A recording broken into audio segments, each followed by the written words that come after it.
We're back. Okay, so sorry for the brief interruption that you didn't see. So, so I can go through.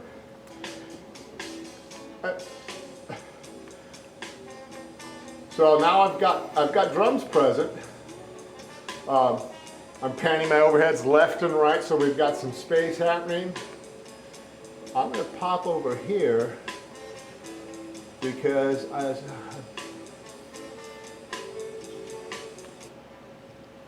oh, listen, we have a horn.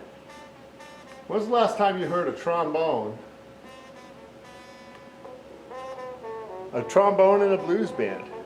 Very New Orleans. There's a guy named Gene Reynolds that just showed up after spending all day baking at the Blues Fest and cooked for us. So we're not going to play with that too much. Come on, fingers work.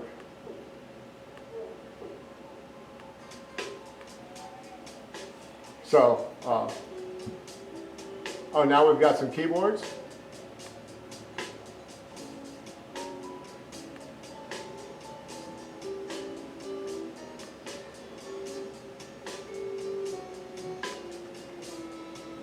So you're using all their presets. So I'm just using their presets, you know, and I'm comfortable with that. I mean, I've been doing recording for a few years, not all the time, but I know enough to kind of what's going to bring the piano out. You want a booster in the range of, you know, 1500 to about 3K just to give some sparkle. You want to pull out around 250 to about 400 to clean up the mid-range, to lower that out of the way so it doesn't get in the way of the bass player.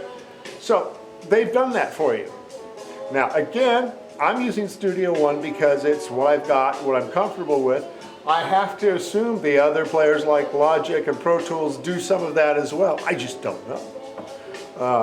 And plus StudioOne came for free. That's the other thing about software.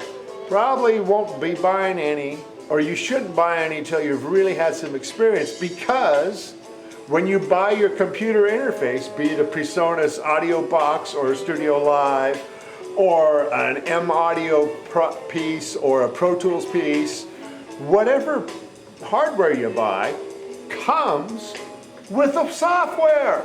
Now, it is a limited version. It doesn't always give you everything. StudioOne does give you as many tracks as your computer will support.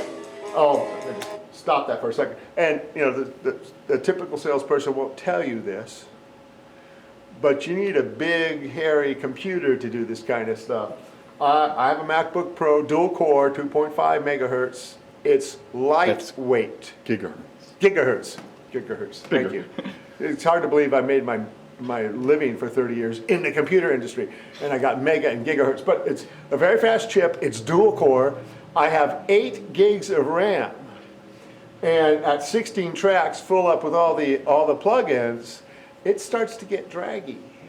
So, you know, don't let that guy say, oh, you've got a computer, it'll work. I don't care if it's a 1984, you know, 486. No, it's not going to work. You need to get latest and greatest hardware to be able to process properly. One of the things that StudioOne does, and again, I have to assume the others do, I don't know, is right down here, this little tiny blue knob.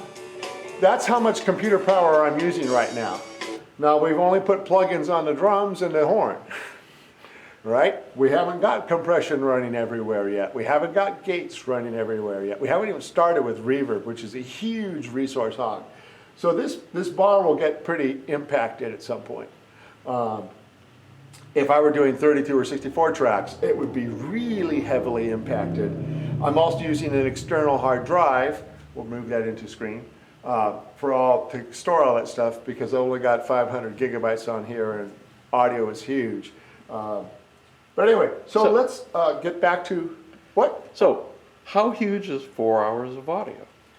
I'm glad you asked that question. I don't know. This is actually, but we have the answer here, because on my Macintosh, I can do this on my PC too. It tells me I have 12.15 gigabytes of audio was captured for, and there's actually about 3 hours of 16 track audio. Now I'm capturing it WAV format. Lots of people will tell you different things about that. Let's see, waveform versus MP3. I mean, if you're just going to be putting your music on the internet, you could capture an MP3, in which case 4 hours of audio is like a gig. And it really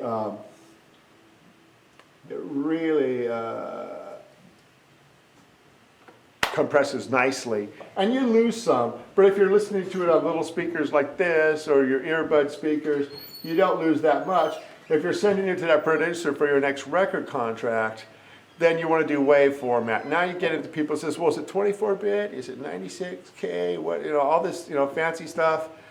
Yeah, I know a guy. I know lots of guys. I know a guy who can listen to it and go, oh, you didn't do 96, did you? One guy out of thousands of musicians that I've met over the years, some of whom are still getting thousands of dollars a month in royalty checks. Can't tell the difference. But, people say they can. I record at CD, which is 16-bit, 44.1K. That's what I do. That's what it's going to end up. That's what I do. I'm sure there are probably lots of people who can tell the difference. And there's something to be said for recording it at a higher frequency, a higher density, because you have more subtlety available to you. If I was working on my magnum opus CD, I probably would record at the higher levels. But this is live audio. I mean, this is just 6 guys having a good time, and it sounds pretty good. Anyway, let's continue on with our playing around. So we've got our keyboards roughly set up. We've got lots of drums. We actually have a bit much on the overhead, so I'm going to link them together and bring them down a little bit. And notice over here we've got a red marker. Oops, we went red, which in the digital world is ow.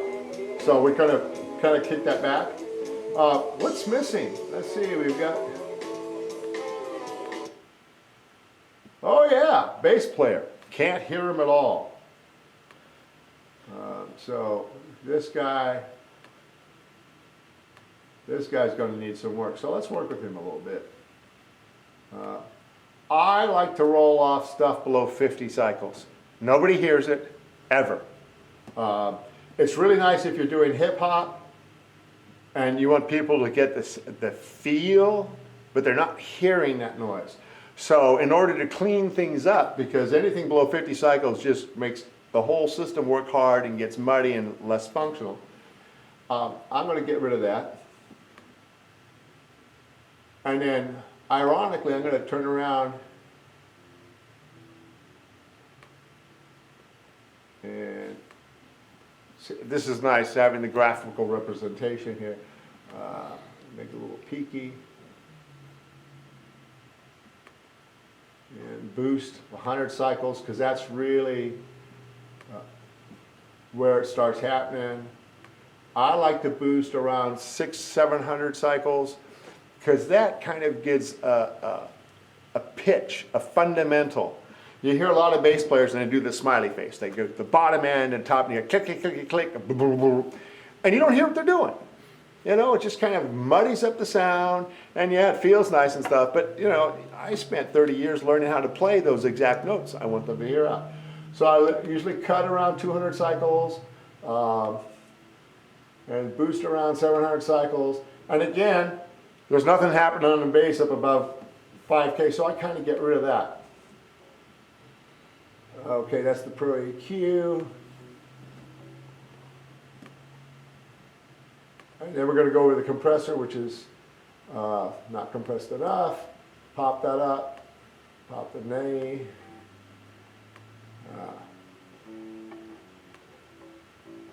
Oh my God, there is a bass player on this track.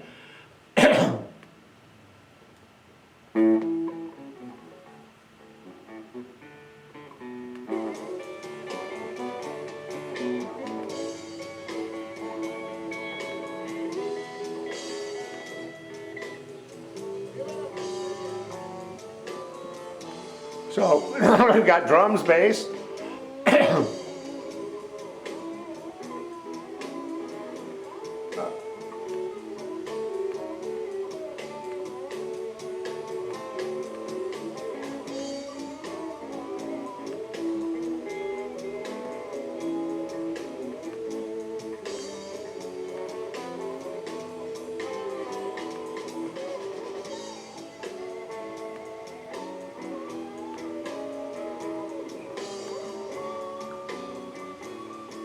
Okay, so and now I'm working on the guitar. This knob here is what we call the Q. It means either having a very gentle slope or a very peaky slope. And I like to have a little punch in my guitar, so I like to again boost around 120. I like to get rid of some of the low mids to clean things up.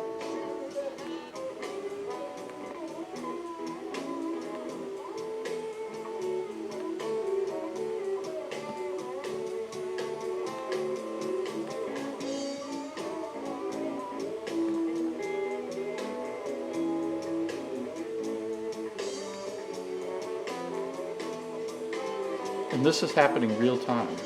I mean, What I'm doing is I'm affecting in real time the sound. Yes, this was all recorded live. yeah. We didn't go through and do bass drums and rhythm guitar and then add solo guitar and add keys. This was just live in the Fairmont Hotel San Jose lounge. But when you make a change there, you hear. When I make a change, the change is done, yeah.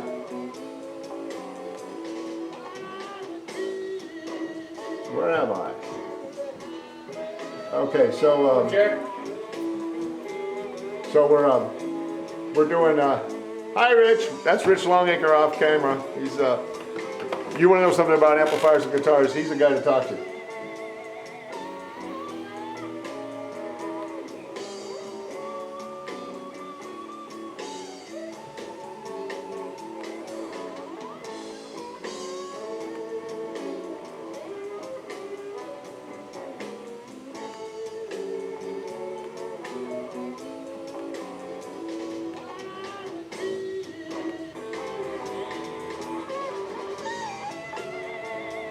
So now the guitar has some presence and some cut without stomping on all over everything else.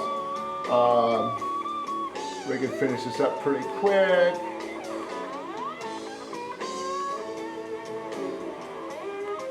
Oh wait.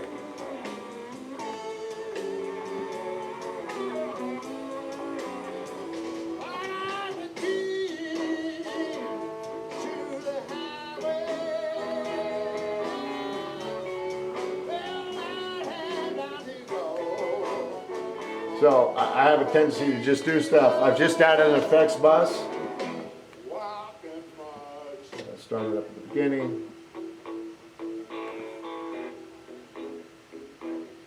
Where'd it go? And I like to add just a little bit of room reverb. A little bit of pre-delay, shorten it up. Take the mix and make it very wet.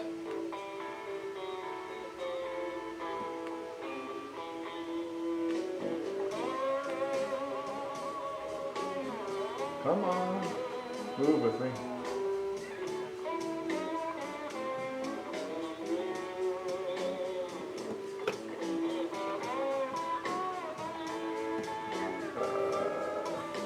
And then one thing that this application allows me to do, which is kind of cool, is I can go label the vocals. Oh no, that's not right. That's the horn. Stand. D. Guitar. And I'm labeling these tracks, so when I look at them, I'm not going channel 9K what? I'm going, oh, that's hard. Oh, no, that's not hard. This is hard. See, I got confused because I'm not paying attention. Stand, harp, keys, bass, floor, tom, rack, tom, overhead left, overhead right, snare, kick.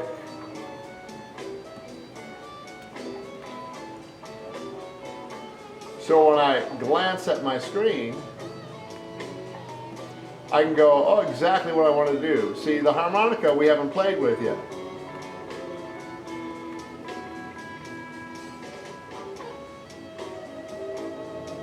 And interesting enough, harmonica has very much the same characteristics as a saxophone.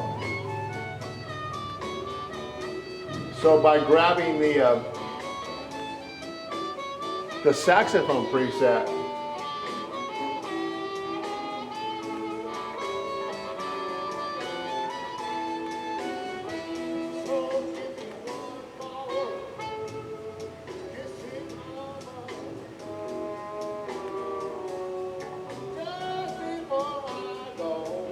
And that's a little bit wet, so we're just going to go over here and grab and pull that back.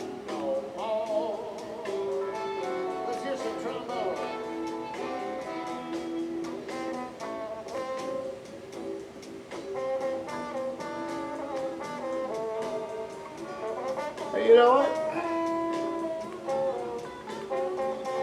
That sounded a little muted. Oh, of course it sounded kind of muted.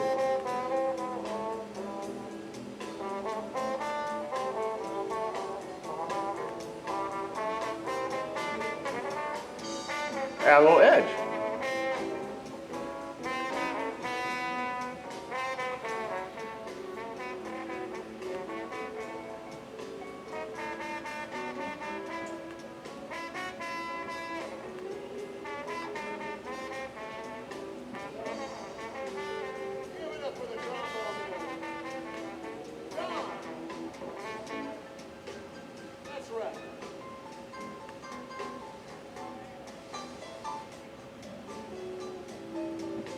A little bit of piano.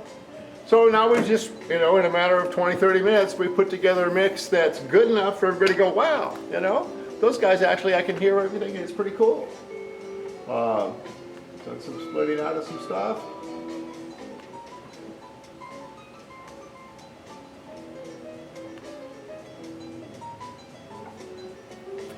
And of course, if you threw this up on some big speakers, get back in the frame. If you throw this up on big speakers, it actually starts to sound pretty impressive. The band I'm working with, the Dan Ghosts, we're doing some showcases at a local club, and we'd have guest bands come in, do the middle set, and I happened to record a bunch of them. And we had one band that didn't quite understand how the room was pretty echoey, and it sounded pretty, well, didn't show them off as well as it could have. And a couple weeks later, I had done this exact process with their tracks, and while the drummer and I were loading in, I was playing it through the house system, and he'd go, wow, that's great, who are those guys? And I said who they were, and he goes, you're kidding me. And I says, no, we were able to clean up for the discrepancies in the room and make the band sound a lot tighter. Now, one of the things that I like most about the Pre-Sonus setup, and we're gonna do a video on that whole thing, is I can take these tracks that I have captured and in their raw format, play them back through the main system and mix the band without the band being there. So they can just show up and play, and the EQ's already set, the balances are already set, the 6 monitor mixes are already set, because I've already captured the performance one time. I know how to recreate it. So there's a lot of things that are beyond just using the video audio workstation for recording. And I think that's probably enough said. We have more questions. So how long does it take to learn this? Okay, so that's an excellent question. We'll fade out on the guitar solo. And I'm making all these disparaging comments about that guy because it's actually me on the track. So I could say anything I want. It's hard to say how long it takes to learn. And I get asked that question for guitar playing, and I have a little story that kind of puts it all in perspective. My baby girl, who's turning 30 this year, went away to college. And one time we went down to visit her. And at the time, I'd been playing guitar for a lot of years, and actually making money, making house payments with my guitar playing on occasion. So I like to think I'm pretty good at it. And we popped in and said, hi, how's it going? She said, oh, Daddy, you need to play guitar with my RA. He's been looking forward to playing guitar with you. I said, great, that'll be fun. So the kid comes over, he's 20 something. And we sit down, we're playing guitar, and he's whipping out all these Dave Matthews chops and stuff. And if you've studied guitar at all and you know who Dave Matthews are, Dave Matthews is not a slouch on the guitar. He's actually pretty good. And we're having this great time. He's playing all this amazing stuff. And I go, wow, how long have you been playing? Oh, I picked it up last year. 1 year. So when somebody says, how long does it take? I know guys that are actually selling their services that have no right to even owning a guitar. They've been doing it for 40 years. So there's no really time on how long does it take. There is some talent in it. One of the nice things with Studio Live that I discovered early on is I really don't have to know so much what I'm doing. I just need to go over here and go, it's a snare drum. Give me the snare drum sound, you know? So they've done a lot of that learning for me. I'm taking advantage of the hundreds of years of collective recording experience the folks at Pre-Sonus have to do that. And as I said, it's what I use. I don't know for certain, but I'm pretty sure Logic has a similar feature where they've already provided you with some presets. Pro Tools should, you know, but you can learn this stuff. There are books. I know Pre-Sonus has like days of YouTubes on how to do various things. I haven't gone there yet. Everything that I've learned here has basically been, let's see. Oh, this is where I import the file, you know, and this is how I save a template of these settings. And so I pretty much just poked around using my inherent knowledge of how a computer works. You know, file menu, I'm manipulating the audio file. Song menu, I'm manipulating the song, you know. So a lot of that stuff. Oh, there's one more thing we need to do. Just to make it complete. So I've done inserts everywhere on all the instruments. I can now go over to my master channel, and they have already preset mastering. So I can go down here, and I happen to like the easy does it.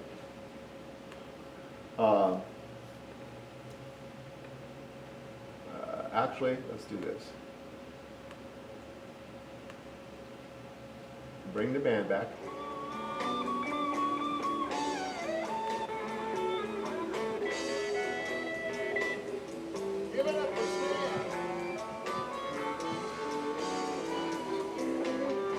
So I can go to the mastering, and this sounds pretty good here.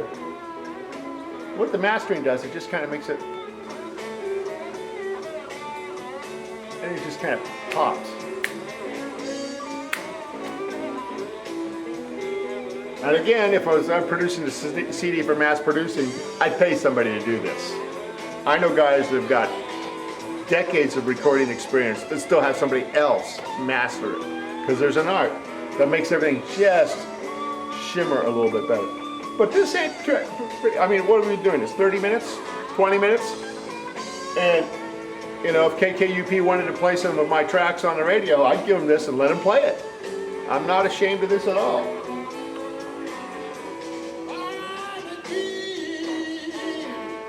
Well, okay. No, I'd let them play that. That's not bad. Anyway. So I'm Jack Van Breen here at Guitar Showcase in San Jose, and if you want to talk to me about any of this, if you want to belittle me because you think you have a better way to do it, that's fine too. I mean, because it's music. There is no wrong way and right way. There's only the way that people pay to hear, or not, you know. So that's one yardstick. If it makes you happy and nobody wants to hear it, that's still okay. You know, it's personal. So keep making music, and we'll see you again.